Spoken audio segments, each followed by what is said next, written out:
et tu m'as enlevé de l'esclavage du péché. Mon âme ne peut que te dire merci, Seigneur. Mon âme ne peut que te louer, car sans toi, elle est mieux. Chers amis, bonsoir. Joie nouvelle de se retrouver sur Zonda 100.3. Il est 17h dans le studio de Christ Radio. Nous sommes le 30 mars 2021 et nous continuons à réfléchir donc sur les paroles du Christ en croix. On a vu la première parole du Christ en croix ce matin et nous verrons la deuxième parole du Christ en croix, peut-être la troisième aussi à la suite. Première parole du Christ en croix que nous avons étudiée ce matin, c'était « Père, pardonne-leur, ils ne savent pas ce qu'ils font ». Et c'est joli quelque part, hein. C'est joli parce qu'on voit quelque part que la raison de la venue du Christ sur la terre, c'est de pouvoir sauver les hommes. Et pour que les hommes soient sauvés, il faut que leurs péchés soient pardonnés. Ce qu'on a essayé de voir ce matin, non? Avec Marc 2, le paralytique qui descend du toit. Jésus-Christ ne lui dit pas « marche ». C'est important ce que je vous dis là, parce qu'il faut absolument qu'on le comprenne, vous voyez. Tous ces faux prophètes des nouvelles églises qui vous promettent guérison, miracle, réussite, tu vas réussir ton mariage, tu auras ton visa, tout ça c'est du mensonge. Jésus-Christ n'est jamais venu sur terre pour dire qu'à partir du moment où tu es chrétien, tu auras tout ce que tu veux. C'est ce qu'on appelle le messianisme temporel. Et le messianisme temporel, c'est de faire de Jésus-Christ un messie pour le temps présent. Et le Messie pour le temps présent, ça veut dire qu'actuellement sur terre, j'aurai ma maison, j'aurai ma voiture, j'aurai mon mari, j'aurai mes enfants, j'aurai ma femme, j'aurai tout ira bien. Bien non. Il y a des gens qui n'ont pas de salaire et qui sont chrétiens. Il y a des gens qui souffrent et qui sont chrétiens. Il y a des gens qui meurent à 14 ans, à 15 ans, à 16 ans, à 17 ans, pourtant ils sont chrétiens. Il y a des mamans chrétiennes qui accouchent des enfants, qui meurent d'un cancer à l'âge de 4 ans. Et ça fait partie de la vie chrétienne. Et l'important, c'est pas que j'ai pas de cancer, c'est pas que je ne meurs pas. L'important, c'est que mes péchés soient pardonnés. C'est fait que la première parole du Christ en croix, Père, pardonne-leur, ils ne savent pas ce qu'ils font. Et c'est la raison pour laquelle le Fils est venu sur la terre, pour que nos péchés soient pardonnés. Alors on avait vu quand même, quelque part, que c'est important, c'est Père, pardonne-leur, ils ne savent pas ce qu'ils font. Ceux qui ne savent pas ce qu'ils font, il n'y a pas de souci, on va leur pardonner, mais ceux qui savent qu'ils font mal, il n'y aura pas de pardon. On a parlé du blasphème contre l'Esprit Saint, du péché mortel. L'enfer existe. Croire que l'enfer n'existe pas, c'est un non-sens. Quelqu'un d'intelligent ne peut pas croire que l'enfer n'existe pas. Croire que l'enfer n'existe pas, c'est croire que Jésus-Christ est un Dieu qui est je sais pas moi, un papa bonheur, je sais pas comment il faut dire. Il est là, tu fais ce que tu veux, tu montes, tu descends, tu désobéis, tu dégames, c'est pas grave en tout cas. Moi je suis Dieu, je suis là, je vous ai sauvé, donc vous inquiétez pas, même si vous dégamez, même si vous tuez, vous irez au paradis. Personnellement, je souhaite de tout mon cœur que Adolf Hitler soit en enfer. Et en souhaitant ça, je crois que je ne suis pas le seul. Je crois que beaucoup de personnes de bon sens souhaiteraient que Adolf Hitler soit en enfer. Alors, maintenant, s'il a pu se convertir à la fin de sa vie et qu'il fasse des siècles de purgatoire avant d'aller au paradis, moi je ne suis pas contre. Je ne peux pas être contre ce que Dieu souhaitera. Mais quelque part, je ne peux pas non plus accepter que quelqu'un qui a fait le mal toute sa vie puisse avoir le même bonheur que moi qui ai fait des efforts pour essayer de faire du bien. Même si de temps en temps je dégame. Et c'est pour ça qu'il y a quand même un bon sens. Et heureusement que l'enfer existe. Et l'enfer ne peut pas ne pas exister. Si l'enfer n'existe pas, ça veut dire que Dieu n'est pas bon. Parce que être bon et miséricordieux, c'est vouloir pardonner à toute personne, quel que soit le péché qu'il a commis, mais avec son accord à lui. Et tu ne peux pas pardonner à quelqu'un et être miséricordieux envers une personne qui ne te demande pas pardon. Et ceux qui ne te demandent pas pardon, eux forcément, il faut bien qu'ils aillent quelque part. Et c'est pour ça qu'il y a l'enfer pour eux. Je vous rappelle que l'enfer c'est même biblique. Quand on relit Matthieu chapitre 25, le jugement dans Matthieu chapitre 25, juste avant d'entrer dans la passion dans Matthieu chapitre 26, à partir du verset 31, on dit « Retirez-vous de moi, maudits, allez dans le feu éternel préparé pour le diable et pour ses anges. » C'est Matthieu chapitre 25, le verset 41. Je reprends.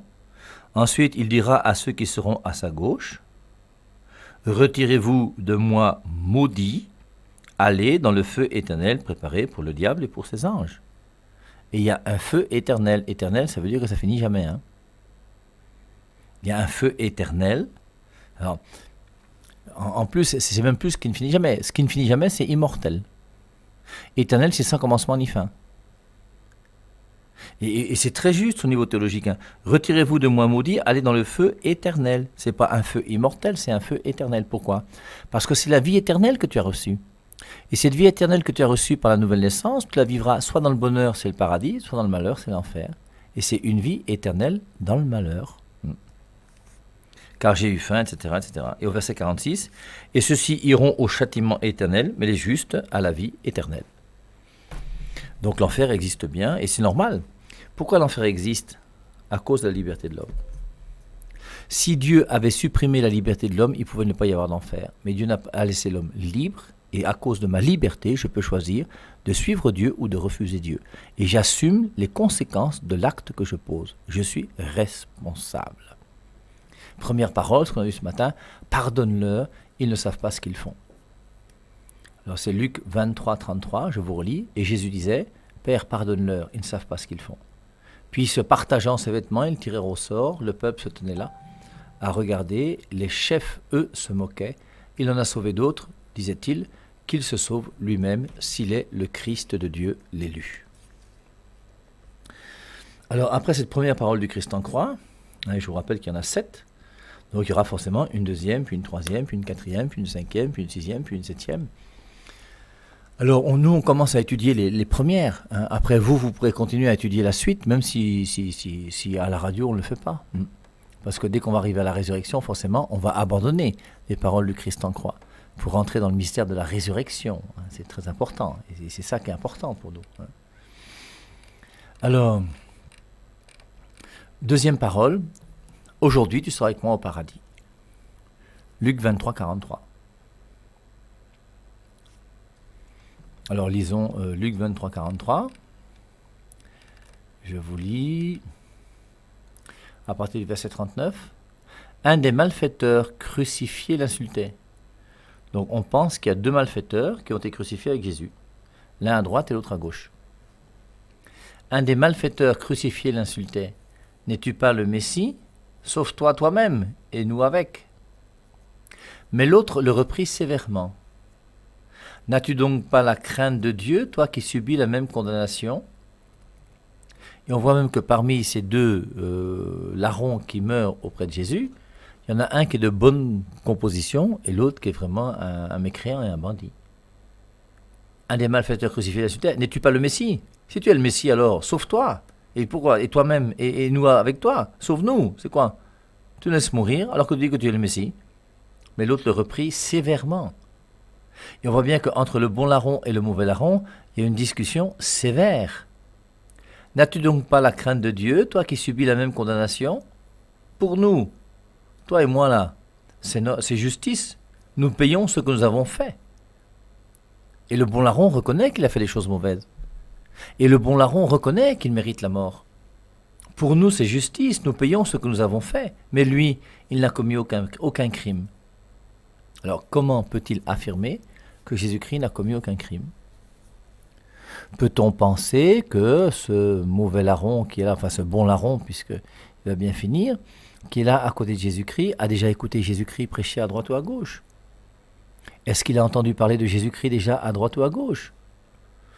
Et forcément, il reconnaît que Jésus-Christ qui est là, lui, il sait qu'il est innocent. Pour nous, c'est justice, nous payons ce que nous avons fait, mais lui, il n'a commis aucun crime. Puis il dit, Jésus, souviens-toi de moi quand tu viendras dans ton royaume. Il a dû déjà entendre parler du royaume de Dieu. Il a dû écouter Jésus prêcher, ou des gens autour de lui qui ont prêché ce que Jésus-Christ prêchait. Mais il a entendu parler de cette bonne nouvelle. Et sur la croix, il peut parler du royaume des cieux. Or, pour parler du royaume des cieux, il faut avoir entendu Jésus-Christ en parler. Que ton règne vienne. Puis il dit, Jésus, souviens-toi de moi quand tu viendras dans ton royaume. Jésus lui répondit, en vérité, je te le dis, aujourd'hui même, tu seras avec moi dans le paradis. Luc 23, 43. Alors vous savez qu'il y a une grosse polémique sur ce verset, puisqu'on nous dit qu'en grec, il n'y a pas de virgule. En grec, il n'y a pas de ponctuation. Donc, la grosse difficulté maintenant, c'est où se trouve ce aujourd'hui.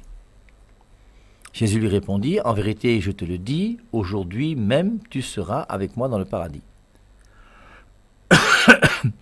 Et par rapport à l'interprétation des Saintes Écritures, chacun va interpréter à sa manière. Et vous avez certaines personnes donc, qui vont interpréter ce verset en essayant de comprendre ce que Jésus-Christ a voulu dire lorsqu'il disait dans Jean chapitre 20 au verset 17, il dit, je vous lis, Jean chapitre 20 à partir du verset 15, alors Jean chapitre 20 c'est la résurrection, Jésus-Christ, donc Marie-Madeleine au tombeau, elle pense qu'on a volé le corps de Jésus-Christ, et à ce moment-là, Jésus lui dit, femme, pourquoi pleures-tu? Qui cherches-tu? Elle croit que c'est le jardinier.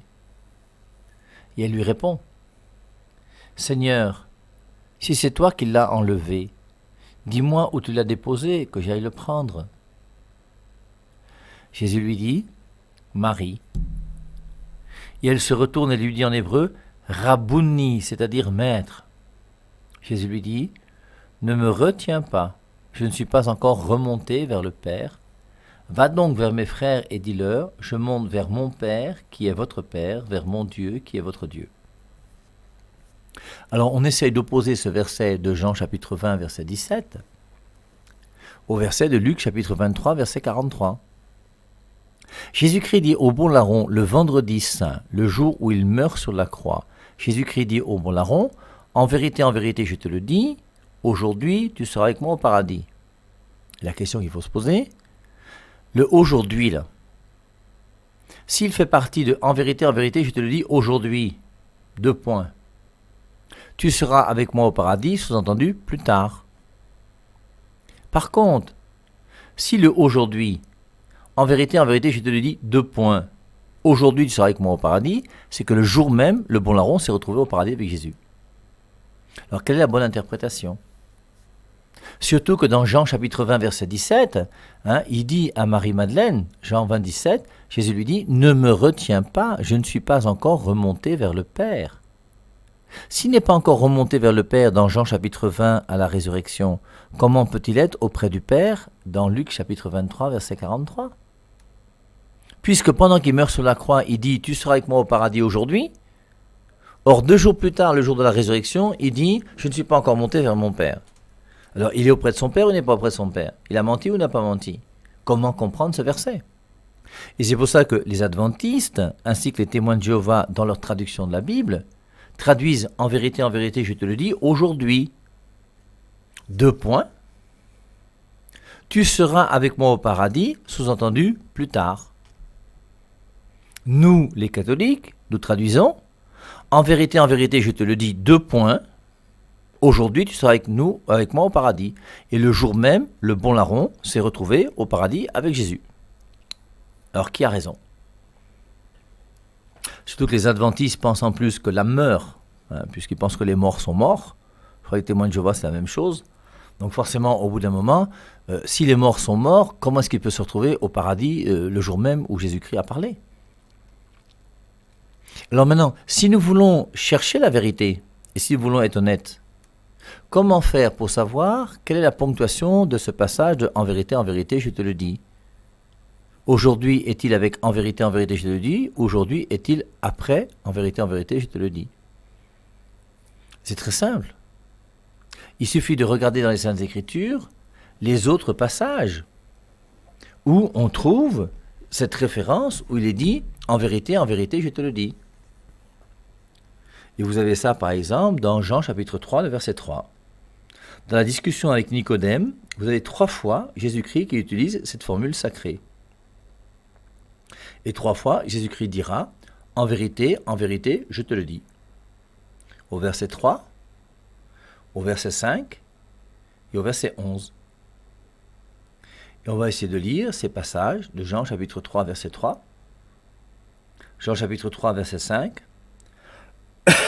et Jean chapitre 3, verset 11. Alors vous connaissez la discussion avec Nicodème, sinon vous pourrez lire ça dans Jean chapitre 3.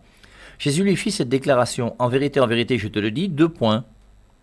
Celui qui n'est pas né d'en haut ne peut voir le royaume des cieux. Jean 3, 3. En vérité, je te le dis. 2 points. Il dit ce qu'il a à dire.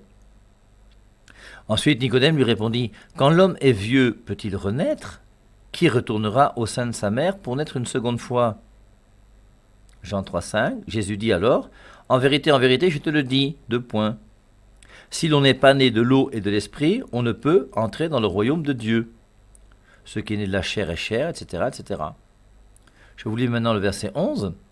En vérité, je te le dis, 2 points. Nous savons ce que nous disons et nous sommes témoins parce que nous avons vu. Et dans ces 3 versets bibliques de Jean 3.3, Jean 3.5 et Jean 3.11, Jésus-Christ dit, en vérité, je te le dis, 2 points. Jamais il ne dit, en vérité, je te le dis aujourd'hui. Et c'est pour ça que nous devons dénoncer, adventistes qui m'écoutez, votre Bible est falsifiée. Témoins de Jéhovah qui m'écoutez, votre Bible est falsifiée. Et nous n'avons pas le droit de changer une référence biblique pour essayer de justifier notre doctrine. C'est que votre doctrine est une doctrine qui est fausse, qui n'est pas celle de Jésus-Christ. Et donc, on voit que dans Luc 23, 43, forcément Jésus-Christ a dit, en vérité, je te le dis, 2 points, comme il a fait à chaque fois qu'il a utilisé cette référence. À chaque fois qu'il a parlé d'une manière solennelle, c'est toujours en vérité, je te le dis, 2 points. Nul s'il n'est de nouveau, nul s'il n'est d'eau et d'esprit, nous savons ce que nous faisons, etc. Et le mot aujourd'hui fait bien partie de la partie après les 2 points. En vérité, je te le dis, aujourd'hui tu seras avec moi au paradis. Et que vous le vouliez ou non, voilà ce que Jésus-Christ a dit. Et croire autre chose que ce que Jésus-Christ a dit, c'est de la malhonnêteté.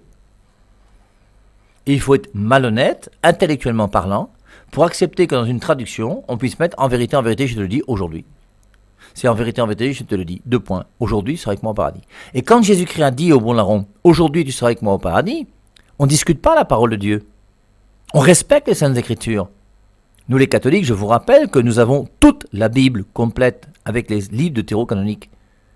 Nous n'avons pas jeté 7 livres de la Bible comme cet imprimeur, malheureusement non catholique, qui a fait que la Bible, aujourd'hui, la Biblette a 66 livres. Il faut respecter les Saintes Écritures et il faut aimer les Saintes Écritures. Et il faut aimer chercher la vérité. Et si quelqu'un d'entre vous n'est pas d'accord avec ce que je dis, je vous rappelle mes 2 numéros de téléphone dans quelques minutes, 6 99 85 05 17, 6 77 34 66 61, et j'attends avec impatience que vous puissiez m'éduquer pour me faire comprendre que j'ai tort. Ça fait déjà 2 ans sur les ondes de la 100.3 qu'on attend les pasteurs qui vont nous montrer pourquoi leur Bible a 66 livres. Et je tiens à vous dire que jusqu'à aujourd'hui, personne n'est venu, Je dis ça parce qu'il faut quand même de temps en temps qu'on mette les points sur les i, qu'on mette les choses au clair. Aucun pasteur n'a justifié jusqu'à aujourd'hui, depuis qu'on dénigre la Biblette de 66 livres, que la Bible a 66 livres. Aucun. Donc vous qui êtes dans des églises où il y a la Biblette, là, posez-vous des questions. Alors, je ne dis pas ça pour vous agresser, c'est pas de l'agression. Après, on va dire que le Père Marie est méchant, qu'il insulte les gens. C'est pas mon but. Mais au bout d'un moment, soit on aime la vérité, soit on n'aime pas la vérité. C'est tout. Il faut savoir ce qu'on cherche. Jésus-Christ dit premièrement, Père, pardonne-leur, ils ne savent pas ce qu'ils font. Et il est venu pardonner les péchés, pourquoi ? Pour que nous puissions nous retrouver au paradis avec lui pour l'éternité. Et c'est pour ça qu'il y a un ordre dans cette première parole du Christ sur la croix. Père, pardonne-leur. Et maintenant, aujourd'hui, tu seras avec moi au paradis. Alors ce serait intéressant, si on voulait, vous voyez, de faire une étude sur le mot aujourd'hui dans l'évangile de Luc. La première fois que moi j'ai vu le mot aujourd'hui dans l'évangile de Luc, c'est Luc chapitre 2, verset 11. Aujourd'hui, dans la ville de David, vous est né un sauveur. Aujourd'hui, c'est très présent aujourd'hui dans l'évangile de Luc. J'ai 1, 2, 3, 4, 5, 6 références avec le mot aujourd'hui. Aujourd'hui, dans la ville de David, vous est né un sauveur, c'est le Messie, le Seigneur. Et voici son signalement, vous trouverez un nourrisson emmailloté et déposé dans une mangeoire. Aujourd'hui, dans la ville de David, vous est né un sauveur. Et c'est aujourd'hui de la venue de Jésus-Christ. Je vous rappelle que si Jésus-Christ est venu sur terre il y a 2000 ans, c'est pour naître dans notre cœur tous les jours. Et pour qu'en naissant dans notre cœur à nous tous les jours, nous puissions connaître le aujourd'hui de Luc 23, 43. En vérité, je te le dis, aujourd'hui tu seras avec moi au paradis. Moi j'aurais aimé, vous voyez, être à la croix ce jour-là, avoir une caméra et un enregistreur pour voir quelle a été la réaction de Marie. Parce que forcément, c'est cette parole du Christ que nous essayons de commenter comme on peut, nous, chrétiens, à notre niveau, non ? Marie a entendu ces 7 paroles. Marie a entendu son fils dire « Père, pardonne-leur, ils ne savent pas ce qu'ils font. » Je ne sais pas comment Marie a reçu ça, hein. Mais il y a certains à qui on n'a pas envie de pardonner, parce qu'ils savent ce qu'ils font. Ils ont préféré Barabbas à Jésus. Ils l'ont flagellé, ils l'ont couronné d'épines. Ils l'ont crucifié. Ils savent que Jésus-Christ a ressuscité Lazare, mais ils font le contraire. Donc, Père, pardonne-leur, ils ne savent pas ce qu'ils font. Alors, ceux qui savent ce qu'ils font, il n'y a pas de pardon pour eux, hein. Je crois qu'on l'a vu ce matin, et je ne reviens pas sur ça. Ensuite, maintenant, aujourd'hui, tu seras avec moi au paradis. Et quand Jésus-Christ, du haut de la croix, dit au bon larron, souviens-toi de moi quand tu iras dans ton royaume. Jésus-Christ lui dit, aujourd'hui, tu seras avec moi au paradis. Mais je suis persuadé, alors c'est la persuasion du Père Ave Marie, ça vaut ce que ça vaut, hein. Mais je suis persuadé que la Vierge Marie, en entendant cette parole, n'avait qu'un seul désir. Et elle aurait souhaité que Jésus-Christ puisse dire la même chose pour elle. Marie, au pied de la croix, avait soif de mourir avec son fils. Marie aurait voulu, si on lui demandait sa volonté à elle, elle voulait partir avec son fils dans sa mort. Père, que cette coupe s'éloigne de moi, non pas ma volonté, mais ta volonté. Et Marie est obligée de rester à la croix. Et Jésus-Christ ne lui dit pas, aujourd'hui tu seras avec moi au paradis. Si Jésus-Christ avait dit à Marie, aujourd'hui tu seras avec moi au paradis, mais Marie aurait été très contente. Ça aurait été une grande joie dans son cœur. Mais il faudra qu'elle reste encore quelques années sur terre, avant de retrouver son fils pour l'éternité. Aujourd'hui tu seras avec moi au paradis. Le bon larron a cette chance. Mais comprenons qu'il faut que ce aujourd'hui soit notre aujourd'hui va arriver. Il viendra comme un voleur. Il viendra quand, je ne sais pas. Mais une chose qui est sûre, c'est toi comme moi, un jour on va mourir. Et ce jour-là, on ira où? Premièrement, aujourd'hui dans la ville de David, vous est né un sauveur. Il faut que le sauveur naisse pour qu'il y ait le aujourd'hui qui fasse qu'on puisse entrer au paradis. Luc 4, 21. 30 ans plus tard, Jésus-Christ entre dans une synagogue. Et en entrant dans la synagogue, va commencer à lire le passage d'Isaïe. Alors il commence à leur dire, « Aujourd'hui, cette parole de l'écriture que vous venez d'entendre est accomplie. » Et Jésus-Christ dit, « Ce Messie que vous attendez, le Sauveur qui est né il y a 30 ans, c'est moi. » Mais il a beaucoup de courage. C'est tellement beau de pouvoir lire ce passage d'Isaïe, première fois qu'il est dans la synagogue. Il lit ce passage d'Isaïe, il dit, cette parole qui vous dit que le Messie viendra, il y aura une année de grâce, les aveugles vont voir, les boiteux vont marcher, tout ira bien. Et il dit, aujourd'hui, cette parole de l'écriture que vous venez d'entendre est accomplie. Et c'est accompli vrai, pour nous tous. Alors, toujours la même chose, pas comme nous le voulons, mais comme Jésus-Christ le veut. Et dès que toi, tu entres dans la volonté de Jésus-Christ sur toi, c'est le bonheur, c'est le jackpot, tout est tout gagné. Luc 19, 5. Quand Jésus arriva à cet endroit, il leva les yeux et lui dit, « Zachée, dépêche-toi de descendre, car c'est chez toi que je dois m'arrêter aujourd'hui. » Alors Jésus-Christ est venu comme sauveur. Il a annoncé que c'est lui le Messie qui est venu. Et maintenant, aujourd'hui, alors, je ne sais pas si sur la 100.3, aujourd'hui, il y a des gens qui écoutent le Père et Marie et qui reconnaissent que leur cœur n'a pas été donné à Jésus-Christ. Et de même que Jésus-Christ a dit à Zachée, « Zachée, dépêche-toi de descendre, car c'est chez toi que je dois m'arrêter aujourd'hui. » Il veut s'arrêter aussi aujourd'hui. Je vous rappelle Apocalypse 3.20. « Je suis à la porte et je frappe. Si tu entends ma voix et que tu ouvres la porte, j'entrerai. » Et Jésus-Christ ne peut entrer que si tu ouvres la porte. Zachée, dépêche-toi de descendre, car c'est chez toi que je dois m'arrêter aujourd'hui. Est-ce que tu acceptes qu'aujourd'hui, Jésus-Christ puisse s'arrêter dans ta vie? Est-ce que tu acceptes aujourd'hui, parce que tu crois en Jésus-Christ, que sa parole est la chose la plus importante qui existe, plus importante que ton père et ta mère, que ta tradition, que ton village, que ton chef du village, que le RDPC, l'UPC, je ne sais pas quoi, mon John Frondy et tout ce que vous voulez, tous ces groupes MRC, tout ça, là. Est-ce que la parole de Dieu est la chose la plus importante de ma vie? Et est-ce que aujourd'hui, je peux accepter que Jésus-Christ puisse entrer dans ma maison? Zachée, dépêche-toi de descendre, car c'est toi que je dois m'arrêter aujourd'hui. Luc 19, 9. Jésus dit alors, pensant à lui, aujourd'hui le salut est entré dans cette maison. C'est toujours les Zachée. Tu m'as accueilli chez toi, et aujourd'hui moi-même je te donne le salut. Aujourd'hui le salut est entré dans cette maison. N'est-il pas lui aussi fils d'Abraham? Le Fils de l'homme est venu chercher et sauver ceux qui étaient perdus. Et si tu reconnais que tu es perdu ou que c'est difficile pour toi, accepte Jésus-Christ, il va venir chez toi. Et une fois qu'il va venir chez toi, il va te dire, aujourd'hui le salut est entré dans cette maison. Luc 22, 34. Jésus dit, Pierre, je te le dis, le coq ne chantera pas aujourd'hui que tu n'aies nié 3 fois ne pas me connaître. Aujourd'hui.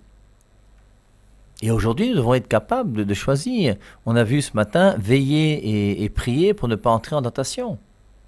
Et il faut que chacun d'entre nous, tous les jours, nous puissions accepter de veiller et de prier pour ne pas entrer en tentation. Et qu'aujourd'hui, nous ne soyons pas comme Pierre, en train de renier Jésus. Luc 23, 42, c'est notre verset à nous aujourd'hui. Puis il dit, Jésus, souviens-toi de moi quand tu viendras dans ton royaume. Jésus lui répondit, en vérité, je te le dis, aujourd'hui même, tu seras avec moi dans le paradis. Et le jour même, ce bon larron, qui s'appelle Dismas, s'est retrouvé donc dans le paradis avec Jésus-Christ, le jour même où Jésus-Christ est mort. Je vous rappelle que nous disons dans le credo que Jésus-Christ est descendu aux enfers. Quand Jésus-Christ, il est mort, et une fois qu'il est mort, qu'est-ce qu'il a fait? Il est descendu aux enfers. Le 3e jour, il est ressuscité. C'est après qu'il est ressuscité. Mais d'abord, il est descendu aux enfers. Il est descendu aux enfers, pourquoi? Parce que les enfers, donc, non pas l'enfer au singulier, qui est le lieu dans lequel se trouve Satan et ses suppôts, et où là où seront tourmentés nuit et jour au siècle des siècles, mais les enfers, c'est le lieu dans lequel se retrouvaient tous les gens de l'Ancien Testament qui sont morts et qui ne pouvaient pas encore entrer au paradis, même s'ils ont été, comme Moïse, Abraham, des gens sérieux et valables. Parce que Abraham n'a pas pu entrer au paradis, ni Moïse, parce que pour entrer au paradis, il fallait que le Christ meure sur la croix. Et une fois que le Christ est mort sur la croix, qu'est-ce qu'il fait? Eh bien, il est parti prêcher aux esprits en prison, comme dit l'épître de Pierre. Il est parti donc rendre compte, il est parti voir Abraham, Moïse, tous ceux qui étaient dans ce qu'on appelle le Sheol, dans l'Ancien Testament, le lieu dans lequel se retrouvaient les morts, pour leur dire que maintenant que je suis mort, sachez une chose, c'est que le paradis est ouvert. Et vous allez passer maintenant de l'endroit où vous étiez, dans mon salon à moi, et dans mon paradis, on va se retrouver ensemble. Jésus-Christ est descendu aux enfers pour récupérer tous ceux qui sont des gens honnêtes et sérieux et valables dans l'Ancien Testament, qui l'ont suivi et qui ont cherché à faire sa volonté. Donc, on voit que aujourd'hui, tu seras avec moi au paradis. Et le jour même, le bon larron s'est retrouvé au paradis avec Jésus. Ce qui montre bien, une fois de plus, d'abord, premièrement, que les morts ne sont pas morts et que les saints du ciel sont vivants auprès de Dieu. Et c'est pour cela que nous, comme catholiques, nous avons raison de prier les saints. Nous avons raison de prier la Vierge Marie. Nous avons raison de prier Saint Paul, Saint Jean, Saint Pierre et tous les saints que vous connaissez. Et la communion des saints, c'est donc tous ces saints qui sont auprès de Dieu au ciel, au paradis, et on peut leur demander d'intercéder pour nous auprès de Dieu. Et la communion des saints n'a rien de pécamineux. Ce n'est pas un péché. J'ai même été surpris l'autre jour, j'ai assisté à un culte protestant, on a donc récité le credo ensemble, et en récitant le credo ensemble, eh bien, on a dit, j'ai entendu le credo, je crois à la communion des saints. Alors, je ne sais pas ce que c'est que la communion des saints chez les protestants, mais la communion des saints chez nous, les catholiques, c'est la communion de tous ceux qui sont saints. Et spécialement de ceux qui sont saints, qui sont au ciel et qui sont auprès de Dieu. Et c'est pour ça que nous avons ce qu'on appelle la litanie des saints. Et la litanie des saints, Saint Jean, priez pour nous. Sainte Marie, Mère de Dieu, priez pour nous. Saint Paul, priez pour nous. Et Marie, Jean, Paul et Pierre sont heureux de pouvoir prier pour nous. Alors, le bon larron aussi nous montre quelque part, vous voyez que même au dernier moment, Dieu est prêt à te récupérer. Je te conseille, moi, de donner ta vie au Christ le plus tôt possible. Un jour, j'écoutais le témoignage d'une maman qui témoignait à Berthois, il y a 25 ans, et qui disait que la seule chose que peut regretter quelqu'un qui donne sa vie à Jésus-Christ, c'est d'avoir donné sa vie à Jésus-Christ si tard. Elle a raison.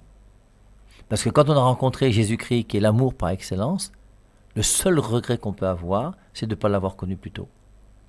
Et vous ne verrez personne qui a donné sa vie à Jésus-Christ et qui regrette d'avoir donné sa vie à Jésus-Christ. Ça n'existe pas. Parce que dès que tu as découvert Jésus-Christ, tu as découvert le véritable bonheur. Il n'y a rien de plus intéressant et de plus beau que ça. Et ce bonheur que je vis aujourd'hui parce qu'il est né à Nazareth, aujourd'hui parce que dans la synagogue, il a dit qu'aujourd'hui ses paroles s'accomplissent. Aujourd'hui, Zachée, je suis venu chez toi pour que tu connaisses ce bonheur. Aujourd'hui, Zachée, le salut est venu frapper à ta maison. Eh bien, il y aura un aujourd'hui où on va se retrouver auprès de Dieu. Luc 23, 43, aujourd'hui, tu seras avec moi au paradis.